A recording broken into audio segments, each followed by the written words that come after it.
یا صاحب الجمال و یا سید البشر من وجهك المنیر لقد نور القمر لا يمكن الثناء كما كان حقه بعد از خدا بزرگ تو ہی قصہ مختصر. غریب و سادہ و رنگین ہے داستان حرم،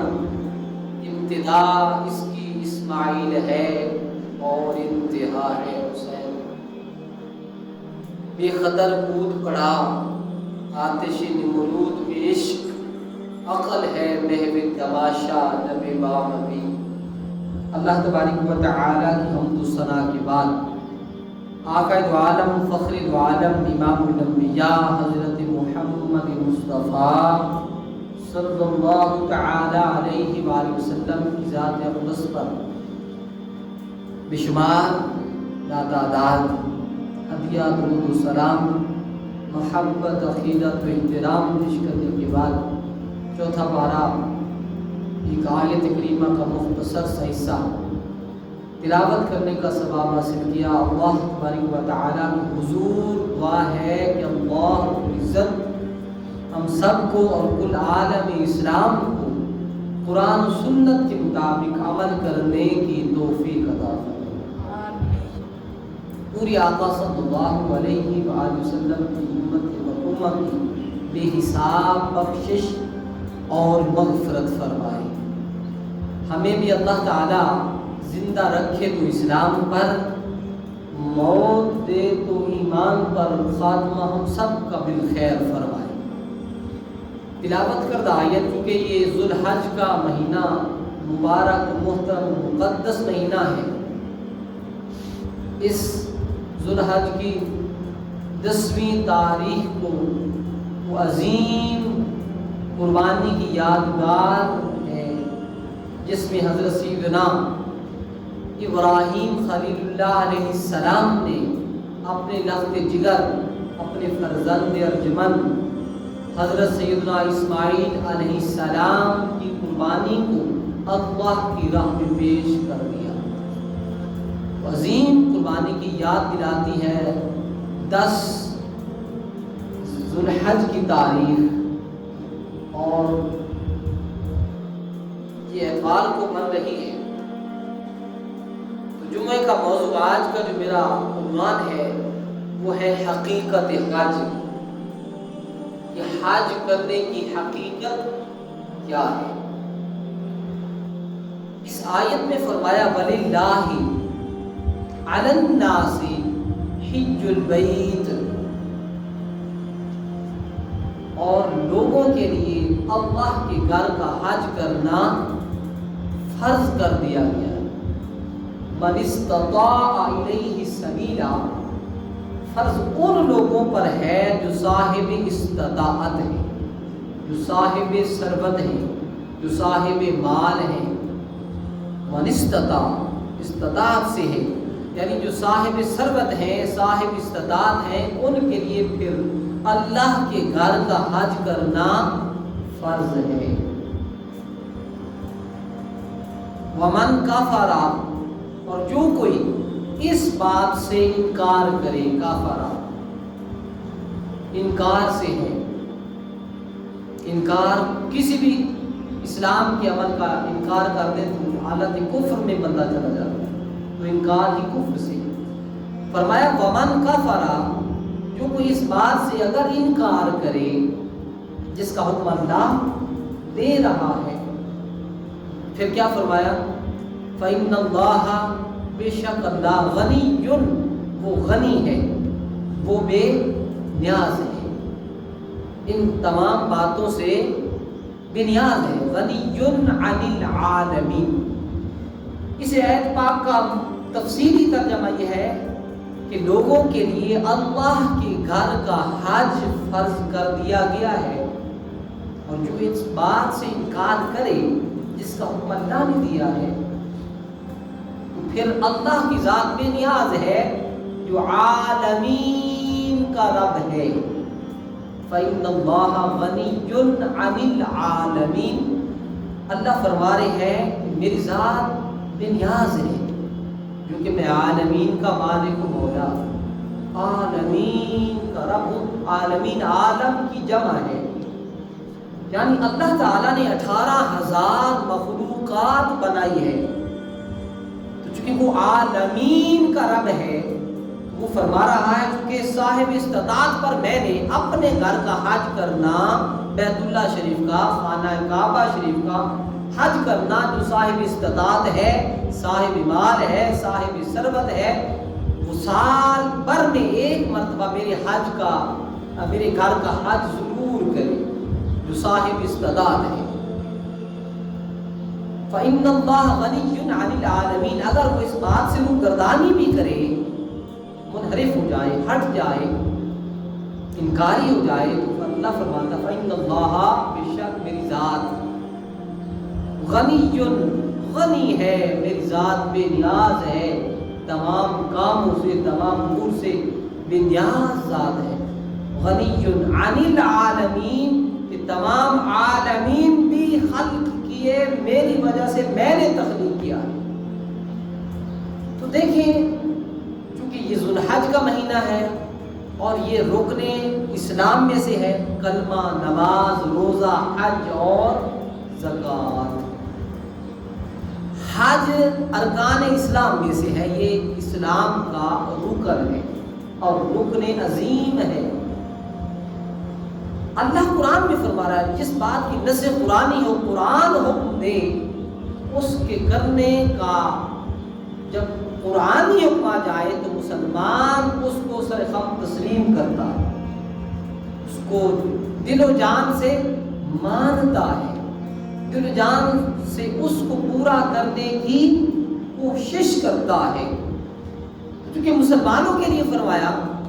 کہ میرے گھر کا حج کرو، لیکن صاحب استطاعت و غریب کے لیے نہیں، بس جس کی پہنچ نہیں کر سکتا، اتنا مال نہیں ہے، اسباب نہیں ہے،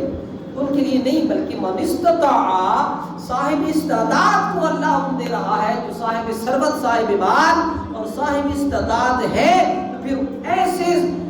لوگوں پر میرے گھر کا حج کرنا فرض ہے۔ ایک مرتبہ تو ضرور کرے اپنی زندگی میں، اگر ہر سال کرتا رہے تو افضل ہے، لیکن میرے گھر کا حج کرنا اس پر فرض ہے جو صاحب استطاعت ہے۔ اور دیکھیں پیارے آقا صلی اللہ علیہ وآلہ وسلم کی ذات پاک نے تو کئی حج فرمائے،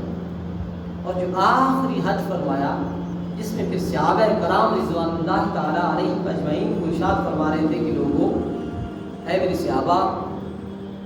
حج کے ارکان، حج کے رکن، حج کے مناسک اور حج کرنے کا طریقہ میری ذات سے سیکھ لو، مجھ سے سیکھ لو۔ یہ حجۃ الوداع کے موقع پر فرما رہے ہیں کہ ہو سکتا ہے کہ اس مقام پر تم اور ہم شاید اس مقام پر کبھی اکٹھے نہ ہو سکے۔ یہ الوداع حج تھا پیارے آقا کا، آخری زندگی مبارک کا حج تھا، اور تفصیل کے ساتھ۔ اور جم غفیر تھا جو مدینہ سے چلا، یہ 7 لاکھ صحابہ کرام کا جم غفیر تھا، اجتماع تھا، جو پیارے آقا کی رفاقت، آقا کی ساتھ آئے تھے۔ اور یہ 10 ہجری کو تشریف لائے، اور 9 ذی الحج کو پیارے آقا صلی اللہ تعالی علیہ وآلہ وسلم، اور 8 ذی الحج کا بھی ذکر ہے کہ آپ وادی طوا، اس میں پڑاؤ فرمایا، وادی طوا میں اترے، وادی طوا۔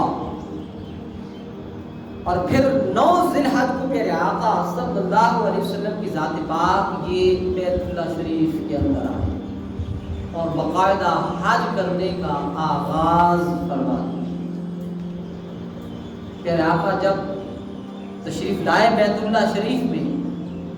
تو آقا دو جہاں صلی اللہ علیہ وآلہ وسلم کے سامنے جب کعبہ اللہ آیا، تو پیارے آقا بہت مسرور ہوئے، بہت زیادہ خوش ہوئے، اور جب داخل ہونے لگے تو یہ دعا فرما رہے تھے، اللہم انت السلام منک السلام وادخلنا دار السلام تبارک ربنا وتعالیت یا ذا الجلال والاکرام۔ یہ دعا فرما، اور دعا کے بعد جب داخلہ ہو گیا تو آتے ہی چونکہ پہلے سے وہ احرام باندھ رکھا تھا جسم اقدس پر،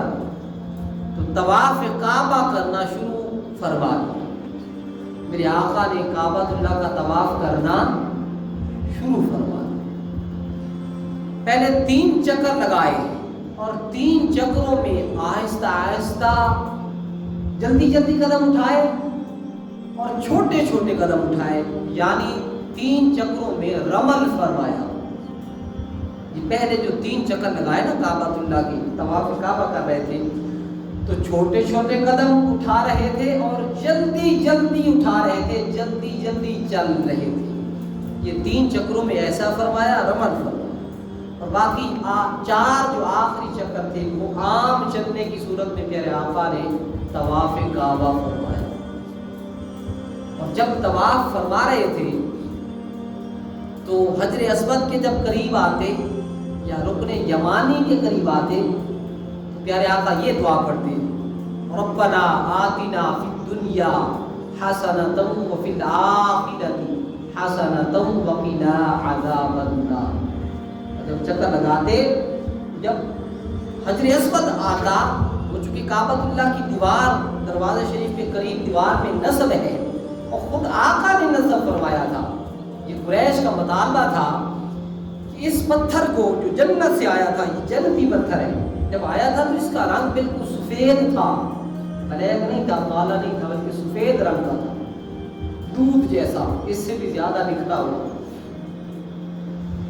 قریش میں یہ اختلاف پڑ گیا تھا کہ اس پتھر کو کعبۃ اللہ کی دیوار میں نصب کرنا ہے، کعبۃ اللہ کی دیوار میں رکھنا ہے، تو کون رکھے گا؟ پتھر تھا، وزنی بھی تھا اور جنتی پتھر تھا، حجر اسود،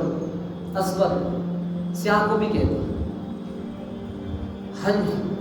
حجر اسود، حجر پتھر کو کہتے ہیں، اسود کالے رنگ کا، تو یہ اس کا رنگ بعد میں کالا ہوا ہے، جو لوگوں نے بوسے دیے ہیں تو یہ گناہوں کو، حجاج کرام حاجیوں کے گناہوں کو چوس لیتا ہے جب وہ اس کو چومتے،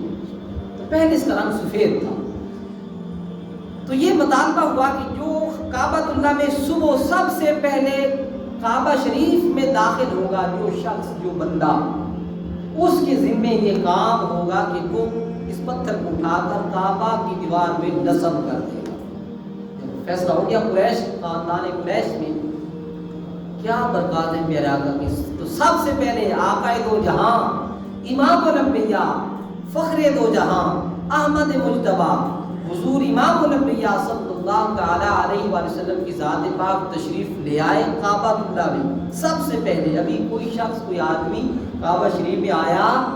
نہیں تھا، تو آقا تشریف لائے، حضور کی تشریف آوری سب سے پہلے ہوئی، تو یہ بات کلیئر ہو گئی کہ بس آقا تو جہاں سب سے پہلے کعبہ شریف میں آ گئے ہیں، تو لہٰذا بس یہی امام الانبیاء حجر اسود کو اٹھا کر کعبۃ اللہ کی دیوار میں رکھی۔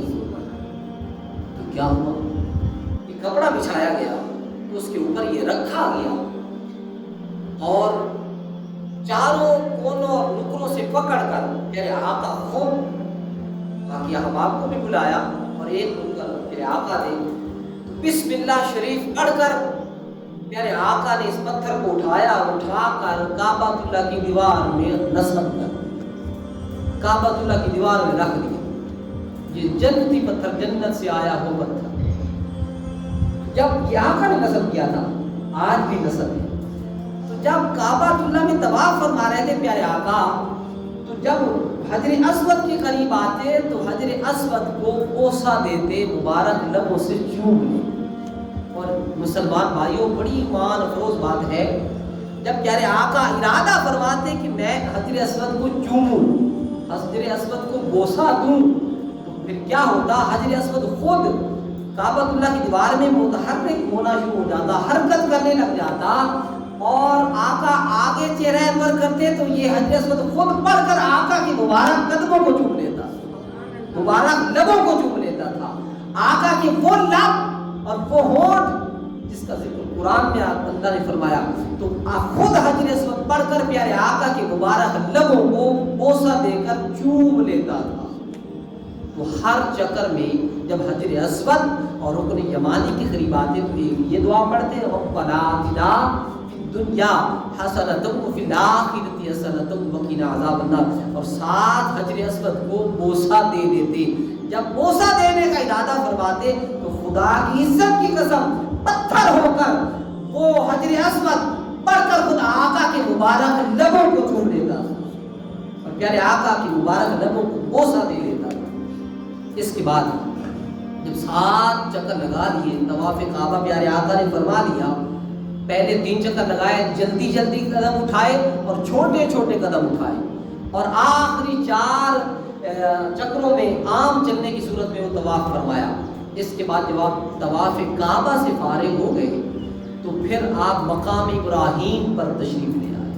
جو کہ وہ بھی کعبۃ اللہ کے سین میں ہے، کعبہ شریف کے سامنے ہے مقام ابراہیم، جس کا ذکر اللہ قرآن میں ان الفاظ میں فرماتا ہے وَاتَّخِذُوا مِن مَّقَامِ إِبْرَاهِيمَ مُصَلًّى، کہ میرے ابراہیم علیہ السلام کے مبارک قدموں کو اے مسلمانوں جائے نماز بنا لو، یعنی اس جگہ پر دگانا ادا کیا کرو،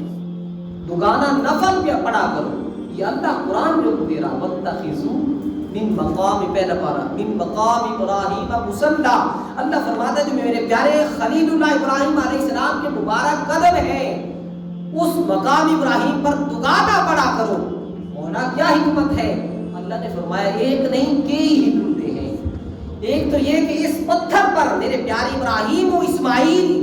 دونوں باپ اور بیٹا مل کر کعبۃ اللہ کی تعمیر کر رہے تھے، کعبۃ اللہ کو بنا رہے تھے، اور کعبہ وَإِذْ يَرْفَعُ إِبْرَاهِيمُ الْقَوَاعِدَ مِنَ الْبَيْتِ إِسْمَاعِیل، ابراہیم و اسماعیل اسی پتھر پر کھڑے ہو کر کعبۃ اللہ کی تعمیر کر رہے تھے، اور معجزہ دیکھیں کہ جو دیوار اوپر ہوتی چلی جاتی تھی یہ ساتھ ساتھ پتھر بھی اوپر ہوتا چلا جاتا تھا، اور چاروں طرف سے یہ حرکت کر کے آگے آگے بڑھتا جاتا تھا۔ جب تعمیر کعبۃ اللہ کی مکمل ہو گئی، خانہ کعبہ تعمیر ہو گیا، سب سے پہلے اس کو حضرت سیدنا آدم علیہ السلام نے تعمیر کیا ہے، بعد میں حضرت ابراہیم و اسماعیل علیہ السلام نے تعمیر فرمایا ہے۔ تو جب تعمیر مکمل ہو گئی تو اسی پتھر پر کھڑے ہو کر حضرت سیدنا ابراہیم علیہ السلام نے اپنے ہاتھ اللہ کی بارگاہ میں اٹھا لیے اور دعا کر رہے تھے کہ باری تعالیٰ تو نے آخر الزمان نبی کو مبعوث فرمانا ہی ہے، آخر الزمان نبی امام الانبیاء کو بھیجنا ہی ہے، تو ہم چاہتے ہیں کہ بس آخر الزمان نبی کی ولادت اور نبی آخر زمان کا مبعوث ہونا، بس ہماری ذریت، ہماری اولاد اور ہماری ذریت میں سے اس کو تخلیق فرما، ہماری اولاد میں سے اس کو مبعوث فرما، ہماری اولاد میں سے اس کی پیدائش فرما، ہماری اولاد اور ذریت میں سے اس کو مبعوث فرما۔ یہ اللہ تبارک و تعالیٰ کی بارگاہ میں حضرت سیدنا ابراہیم علیہ السلام اللہ کی بارگاہ مصطفیٰ کی آمد کی دعا فرما رہے تھے، دعا کر رہے تھے۔ تو گویا آمد مصطفیٰ کی دعا بھی اسی پتھر پر کھڑے ہو کر ابراہیم علیہ السلام نے اللہ سے مانگی ہے، اور مزدوری بھی مانگی ہے، اجرت۔ اللہ نے فرمایا اے ابراہیم تو نے میرے گھر تعمیر کیا ہے، مانگ اپنی اجرت اور مزدوری مانگ لے، میں تمہیں عطا کروں گا۔ تو کچھ نہیں مانگا، کیا مانگا؟ آقا کی ولادت کی دعا مانگی کہ اے اللہ میرے پیارے رب اگر تو عطا ہی کرنا چاہتا ہے تو پھر اس صورت میں عطا کر، یا نبی آخر زمان کو ہماری ذریت میں انہیں مبعوث فرما۔ قربان جان اللہ نے اس دعا کو قبول فرمایا، رد نہیں کیا۔ اور قربان دیکھیں قبولیت کی علامت دیکھیں، جب دعا فرما رہے تھے تو اللہ نے فرمایا ہے تو پتھر، تیرے سے بڑھ کر کوئی چیز سختی نہیں ہے، سخت ہوتا ہے نا پتھر، لوہا یا پتھر سخت ہوتا ہے، تو پتھر پر جب یہ آقا کی آمد کی دعا ابراہیم علیہ السلام مانگ رہے تھے تو اللہ پتھر کو حکم دے رہا تھا ارے ہے تو پتھر، لیکن میرے آقا کی آمد کی دعا مانگی جا رہی ہے، ارے تو اپنا سخت ہونا چھوڑ دے بلکہ نرم ہو جا، تیرے اوپر ابراہیم کے قدم لگ جائے اور یہ میرے آقا کی آمد کی نشانی کے قدم ثابت، اور یہ میں عمل اور دوام بخشنا چاہتا ہوں۔ آنے والے لوگ دیکھتے رہیں گے کہ اس پتھر کو اللہ نے موم کر دیا تھا، جس کی وجہ سے آقا کی آمد کی دعا کے صدقے سے اللہ نے اس کی نرمی کو ختم کر کے، اس سختی کو ختم کر کے اس پتھر کو بھی نرم بنا دیا تھا۔ تو ابراہیم دعا کر رہے تھے تو اللہ نے پتھر کو نرم کر دیا، موم کر دیا، وہاں پیارے ابراہیم علیہ السلام کے قدم لگ گئے، جیسے کہ مٹی اور ریت پر ہمارے قدم نہیں لگتے، ہم جب قدم رکھتے ہیں تو بالکل واضح حضرت ابراہیم علیہ السلام کے اس پتھر پر قدم لگ گئے۔ تو کب لگے؟ جب حضرت آقا دو جہاں کی آمد کی حضرت ابراہیم دعا کر رہے تھے کہ باری تعالیٰ تو اجرت مزدوری عطا کرنا چاہتا ہے تو اس صورت میں عطا کر کہ حضرت سیدنا آقا دو جہاں امام الانبیاء کی تشریف آوری ہماری ذریت میں فرما، ہماری اولاد میں سے وہ تشریف لے آئے۔ تو اس لیے آقا دو جہاں کا نور پاک پاک پشتوں سے پاک رحموں سے ہوتا ہوا حضرت سیدنا ابراہیم علیہ السلام کی پشت پاک میں آیا، اور حضرت ابراہیم کے بعد حضرت اسماعیل علیہ السلام کی مبارک پشت میں آیا۔ اسی طرح یہ مبارک پشتوں سے رحموں سے ہوتا ہوا بالآخر حضرت عبداللہ آپ کے آقا دو جہاں کے والد ماجد حضرت عبداللہ رضی اللہ تعالیٰ عنہ کی پشت پاک میں آیا۔ اللہ فرماتا ہے اس نور مصطفیٰ کا انتظام میں نے پاک پشتوں سے پاک رحموں سے پاک سلبوں سے فرمایا ہے۔ جس میں میرے آقا کا نور ہوتا تھا نہ وہ مشرک ہوتا تھا، نہ وہ بدعتی ہوتا تھا، نہ ہی وہ مجوسی ہوتا تھا، ہر چیزوں سے مبرر پاک ہوتا تھا۔ اس لیے قرآن میں اللہ فرماتا ہے جن جن پشتوں سے میں نے آقا کے نور کو منتقل کیا ہے وَتَقَلُّبَكَ فِي السَّاجِدِينَ، وہ تمام کے تمام سجدے کرنے والے لوگ تھے۔ تو قربان جائے مقام ابراہیم پر پیارے آقا نے دگانا نفل ادا فرمائے۔ پہلی رکعت میں قل یا ایھا الکافرون سورۃ الکافرون تلاوت فرمائی، اور دوسری رکعت میں سورۃ اخلاص شریف قل ھو اللہ احد تلاوت فرما رہے ہیں۔ جب مقام ابراہیم پر یہ دگانا ادا فرما چکے پیارے آقا امام الانبیاء، اس کے بعد پھر آقا دو جہاں صلی اللہ علیہ وسلم صفا اور مروہ کی طرف تشریف لے گئے صحیح کرنے کے لیے۔ حضرت حاضرہ سلام اللہ علیہا کی سنت کو دوام بخشنے کے لیے اور زندہ کرنے کے لیے اس عمل کو صفا اور مروہ کی طرف تشریف لے گئے، وہاں بھی چکر لگائے، دوڑتے رہے، صفا اور مروہ کے درمیان صحیح فرمائے۔ جب صحیح فرما چکے اس کے بعد آقا دو جہاں صلی اللہ تعالی علیہ وآلہ وسلم نے مینا کی طرف روانگی اختیار فرمائی، اور مینا مکہ شریف سے 5 کلومیٹر کے فاصلے پر ہے۔ مزدلفہ بھی عرف عام بولتے ہیں، یہ 7 کلومیٹر کے فاصلے پر ہے مکہ سے۔ اور جو میدان عرفات ہے نا، جس جگہ تمام حجاج کرام حجاج حضرات جمع ہو کر وہاں خطبہ سنتے ہیں، اس میدان عرفات میں جمع ہونے کا نام اصل حج ہے، وہ حج کا رکن اعظم ہے، حج کا سب سے بڑا رکن ہے میدان عرفات میں جمع ہو کر خطبے کا سننا۔ تو پھر مینا مکہ سے کتنا ہے بولے نا، مجھے تو پتہ چلے آپ سن لیں گے، 5 کلومیٹر۔ جو مزدلفہ ہے وہ 7 کلومیٹر کے فاصلے پر ہے مکہ سے، اور جو میدان عرفات ہے جہاں جمع ہو کر خطبہ سننا، یہ حج کا رکن اعظم ہے، بڑا رکن ہے، یہ 12 کلومیٹر کے فاصلے پر ہے میدان عرفات مکہ سے۔ عرفات 12 کلومیٹر کے فاصلے پر۔ پیارے آقا مینا میں تشریف لے گئے، کہاں پہنچے، کس وقت پہنچے؟ یہ سورج طلوع ہو گیا تھا، دوپہر کا وقت تھا، اور پیارے آقا نے وہاں 5 نمازیں ادا فرمائی، ظہر، عصر، مغرب، عشاء اور صبح کی نماز بھی وہاں میدان مینا میں ادا فرمائی۔ اس کے بعد پھر میدان عرفات کی طرف روانہ ہوئے اور میدان عرفات میں تشریف لے گئے۔ وہاں پھر جمع غفیر تھا، 1.25 لاکھ صحابہ کرام کا مجمع تھا۔ وہاں میرے آقا نے مسجد نمرہ، اور نمرہ بھی بولا جاتا ہے، مسجد نمرہ کے قریب پیارے آقا نے قیام فرمایا، جو کہ اسی میدان عرفات میں ہے۔ تو وہاں پھر میرے آقا نے وہ عظیم الشان عالمی خطبہ ارشاد فرمایا، اور کیا فرما رہے تھے؟ جمع غفیر تھا، 1.25 لاکھ کا مجمع اہل اسلام کا، 1.25 لاکھ کے مجمع کو پیارے آقا نے ارشاد فرمایا، لوگوں ہم اتن گوش ہو جاؤ۔ پیارے آقا نے سب سے پہلے اللہ کی حمد و ثنا بیان فرمائی، اپنے مالک مولا کی تعریف اور حمد و ثنا بیان کی۔ اس کے بعد پھر آقا نے فرمایا کہ اس میدان اور اس شہر اور اس جگہ حرمت والی جگہ کا جتنا احترام کرتے ہو، اسی طرح تمہارے اوپر تمہاری مال و جان عزت و آبرو بھی اسی طرح محترم ہے جس طرح کہ تجھے شہر مکہ کا تم لوگ احترام کرتے ہیں۔ اور پیارے آقا فرما رہے تھے کہ اللہ تعالیٰ تمہارے اعمال کے بارے میں بروز قیامت پوچھے گا، تو اپنے اعمال کو سنبھال لو۔ اور پیارے آقا نے فرمایا کہ میں دور جہلیت کا دور اپنے قدموں کی تلے جہلیت کو روندا ہوں، اور سب سے پہلے اپنا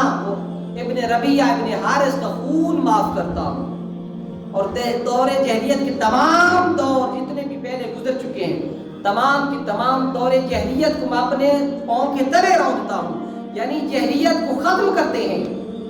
وہ جو پہلے تھے اسلام آنے سے پہلے، وہ لوگ زندہ بچیوں کو درگور کر دیتے تھے، قبروں میں دفن زندہ کر دیا کرتے تھے، سانگ دلے ہوتے تھے، کسی کی کوئی پروار پہچان نہیں ہوتی تھی، وہ ایک درندگی کا ماحول ہوتا تھا، اور چونکہ کوئی حدود و قیود نہیں تھی تو جس کا جیسے جی چاہتا تھا وہ کرتا پھرتا تھا۔ تو آقا نے فرمایا جہلیت کے تمام دور کو میں اپنے پاؤں کے تلے رونتا ہوں۔ اور اس کے بعد میرے آقا نے فرمایا کیا تم لوگ گواہی دیتے ہو کہ میں نے تمام سارے کا سارا دین اسلام تم لوگوں تک پہنچا دیا ہے؟ تو سب نے بیک آواز میں عرض کی یا رسول اللہ، آپ کی ذات پاک نے کما حق کو ہو، تمام حقوق کی ادائیگی کے ساتھ احکام شریعت اللہ کے عطا کردہ دین ہم لوگوں تک پہنچا دیا ہے۔ اور پھر میرے آقا نے یہ فرمایا کہ مولا گواہ ہو جا کہ یہ لوگ گواہی دے رہے ہیں کہ میں نے تیرا سارے کا سارا دین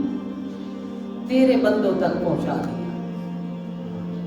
اور جب یہ خطبہ ارشاد فرمایا، عالمی خطبہ تھا، اور فرمایا کہ سال بھر میں روزے رکھنا، اللہ کے گھر کا حج کرنا، زکوٰۃ خوش دلی سے ادا کرنا،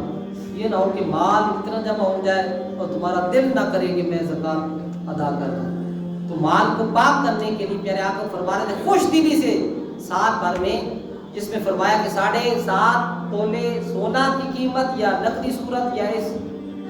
سونا جمع ہونے کی صورت میں، یا 52.5 تولے چاندی، یا اتنی زکوٰۃ 40% زکوٰۃ کا فرما رہے تھے کہ زکوٰۃ کو خوش دلی سے ادا کر۔ اور یہ سارا جب باز فرما چکے، اس وقت پیارے آقا نے آسمان کی طرف اپنا چہرہ انور کیا اور تبسم فرما دیا، مسکرا پڑے،